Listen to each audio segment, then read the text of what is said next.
now proudly presented on SNME. That's Sunday night's main event, Patreon and free feed. Heavy traffic during 4-5, gotta hustle on your own time. Color people every port side, we just people from the north side. Want some teammates at the shore fine, winter ready on the four ties. Heavy traffic during 4-5. Hey guys, what's going on? It's your host, your boy George Mackay, live here at Destiny Wrestling in Canada. Big Damo, you're back. Welcome to Big Damo to Straight Talk. First time, not back with me, back in Canada though.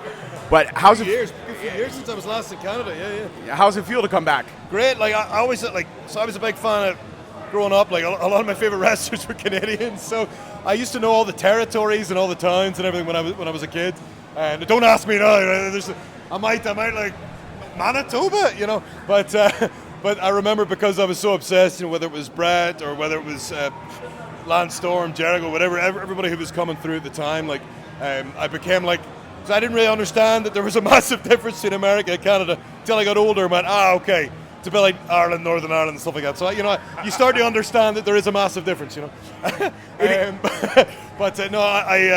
been brilliant being back. The last time I was here, I think I wrestled the Usos in Toronto. So it's very cool being back and it's a lot of fun. Like, you know, there's a lot of young talent coming through right now and I'm seeing a lot of old faces that I've seen at different parts of my journey. So today's been a lot of fun. Absolutely. Speaking of that journey, I loved your time in WWE. I thought everything that you did over there was special, especially the NXT stuff. You went crazy, like to see a man your size jumping from the top and stuff like that.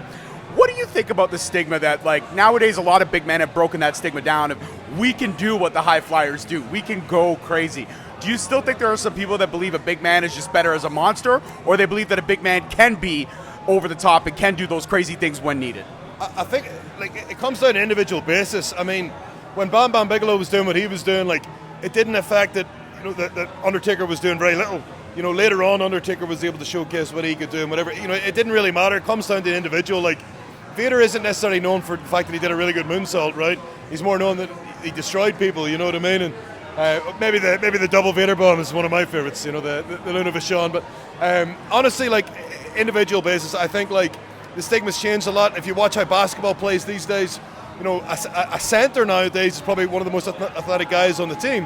Whereas, you know, when I was a kid, a center didn't move. You know, they were literally there for the block party and that's about it. Whereas now, you know, a center can hit a three-pointer and it's seen as a normal thing. So, you know, real sports, everything else, you know, there has been a massive difference. So for me, I think it's one of those things. If you've got a guy who's 6'10", it'd be very cool if he did choke slams and nothing else, right? But he might be super athletic, so maybe why not showcase it? We're in that kind of time. But yeah, when it comes to the stigma, as you're saying, I think that stigma got broken a long time ago, and I was very lucky that, you know, people saw worth in what I was doing coming through the indies, and I got an opportunity to do it on the world stage. But don't get me wrong, I know that there's plenty of people who maybe didn't get that same opportunity, but I was able to tick other boxes. You know, I had a big hair, beard, everything else. I look like a troll, so I think I've got every belief and understanding that I didn't probably get signed because I could do a coast-to-coast in a 16-foot ring.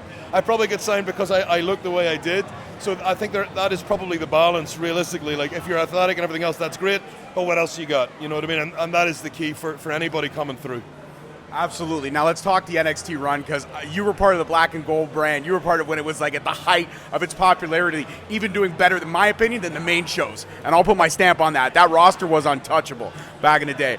What was it like being in the faction that you were in and traveling around with the minds like Eric Young and Nikki Cross? Like, you were in one of the coolest factions that NXT ever had, in my honest opinion, in Sanity. Oh, thank you very much. For overall question that you asked, you know, like how was it being in that time? It was amazing because a lot of the guys who we were on that show with, I'd been on the indies with and like traveled the world with, wrestled all over the place. So it was one of the coolest rosters I'd ever been a part of, because it was like a bunch of good guys who wanted to go out, and girls who wanted to go out and have the best matches without tearing each other down. And that was really cool at the time. It was really fun to be a part of. But when you're talking about Sanity, that was incredible. Like, so I got to wrestle Eric Young for Impact Wrestling earlier on that year. It was maybe like the January. And then I got put into Sanity in the December or whatever it was. And I got to have a little taste of how smart Eric is, how great he is when I was wrestling him. But getting to spend time with him, traveling with him, and getting to know him as a person was one of the coolest experiences of my life. Alexander Wolf, I knew from Germany. We met a couple of times. He ended up becoming one of my best friends. So like, you know, and then obviously Nikki, you know, I kind of like my wife. You know, it's pretty cool. She's pretty awesome. You know, but honestly, so Sanity was that year and a half maybe that was just so cool for me. The fact, like, one of my coolest moments throughout that whole period, yes, the matches and everything else, but I remember, I think it was 2K18 or 2K19, they used Sanity as the first advertisement for the game, and that was like one of those fucking wow moments for us, because, like, you know, it could be John Cena, it could be Rey Mysterio, whatever, they chose Sanity, and it was the first game where 4 people could play in a team or something like that, and they used us as the example, so that was very cool. But yeah, like, honestly, everything that happened, whether it was when we did TakeOver in Orlando, it was the first time all 4 of us actually teamed up together, and the crowd just lost it, and we were the opener of the night. So, and I've been a big Orlando Magic fan since 1993, I think it was. So to do it in the Amway Center was pretty fucking cool for me as well. So a lot of things, you know, were pretty cool that night. But yeah, the matches we had, War Games, all these things, you know, were amazing experiences. And the real reason why it worked for NXT was so good was just that roster was just wicked, and everybody was out there to help as opposed to hinder each other. That 20 years before that probably was never going to be the case. It was nuts that was that time, that window, and I think the crowd really responded to what we were trying to do, and it just all came together at that time. So yeah, it was really cool to be a part of. You'll never necessarily get that back, but the next thing that they'll create, I'm sure, will be just as fun to watch. You know what I mean? Absolutely. And you know what, I always find it hard is that whenever somebody from NXT does get called up to that main roster, whatever worked in NXT doesn't seem to translate some reason to the main roster. And I always felt like Sanity was a missed opportunity on the main roster, and it wasn't used to its full potential. I'm not asking you to create any drama with the question, but are you on the same thought process that I am in terms of that Sanity could have been something really cool, like a new age Ministry of Darkness in a way that was never tapped into? Absolutely. Like, and there's no heat on this. Like, they WWE have made 100 mistakes with people, and it's going to continue to happen because it's one person's opinion versus another person's opinion versus another person. You know, sadly, that's the way it goes. But when it comes to Sanity in the main roster, you know, when you take Nikki out of the team, that was a massive part of what we were. She was the almost like the driving force of what Sanity became. It was her and Alexander Wolf's energy they brought to the table is what turned us babyface in the first place. So when you take one of the elements out of it, you're kind of hamstringing the group right from the off. And then, you know, a lot of it comes down to timing. It comes down to who's fighting for you in the rooms, you know. And like, I have every belief that we had people fighting for us and stuff like that. But at the end of the day, you know, it's the way it works. There's been teams, rest assured, better than me who didn't succeed half as much in WWE as I did. So, you know, a lot of it comes down to luck. A lot of it comes down to timing, everything else. What I will say is the time that we did have, the matches we did have, the experiences we did have, you know, have changed my life financially, you know, artistically, and very, like, a bunch of others, because, you know, without that experience, I don't know where I'd be right now. I don't know who I'd be right now. So I'm very happy with the way my life has went and the way personally, way my career went. But was there a missed opportunity? Of course there was, you know, but I'd be the first of maybe 100 other wrestlers who'd say we could have done better, you know. But realistically, like, you know, it could have been a hell of a lot worse. You know, thankfully none of us got injured, none of us had major issues. You know, we're all still alive and kicking right now. We're all wrestling. We're all having the time of our lives. So when I look at it that way, it's not too bad. Absolutely, it absolutely isn't. And of course, myself, you know, I'm half Scottish myself. So me and Nikki, we have that kind of special bond. Wow. We do. We have that special bond because we're both Scottish. And I'm not saying the UK is a beautiful part of the world, but Scotland just, it hits different. We're special. We're very cool. Nikki is definitely special, you know, and there's very many meanings to that one word. So, but no, I lived in Scotland for 13 years. You know, I did my very best to understand it. I love haggis. You know, Nikki doesn't like haggis. You know, so that's it. Your Scotland card has been revoked, Nikki. Sorry, straight up. It's funny the amount of people who don't like it, but I think it's fantastic. I love it. I love it too. You're absolutely. I agree with you 100%. One more question. I'll let you go prepare for the night ahead. But in terms of the legacy that is Big Damo, building your name on the indies, having that opportunity in WWE, and now back on the indies, doing your thing, being you, being happier. You look fantastic. You look like you're ready to just tear the fucking house down tonight. What was it like kind of returning to the indies and getting back that feeling that made you fall in love with pro wrestling the first time around? Well, WWE isn't necessarily the art for the pro wrestler, because it's somebody else's art that we're going out there and we're going to try and do. On the independents, it's our art, you know what I mean? So you get your chance to go out and tell a story the way you want to tell it. You know, that is the major difference. And like, listen, we you know, our face fits the casting call for all of us at the time. So, you know, that's what you sign up for with WWE. But when you come outside of it, you know, you get to use what you've learned from it. You get to take what you've been able to learn from the legends. Like, when I think of everybody I met throughout that journey, who've, you know, been able to chime in with little nuggets here, or you know, I got to spend a long time with Shawn Michaels. I got to spend a long time with Finlay, and all these people who I've idolized, you know, my entire life, you know, my entire wrestling life especially. So realistically, you know, for me it was a great opportunity to take what I learned there with what I already knew, and then be able to tell new stories that I wasn't able to tell before. You know, whether on the indies previously, where I was more focused, not necessarily on the story, it's more focused on getting noticed.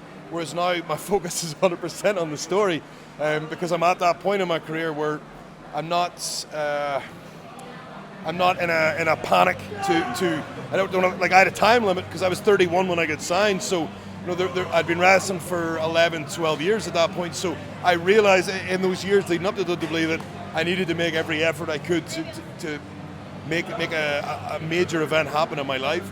I'm in that situation now where I can go, right, what do we need for this story? What do we need to do? How do we need to tell it?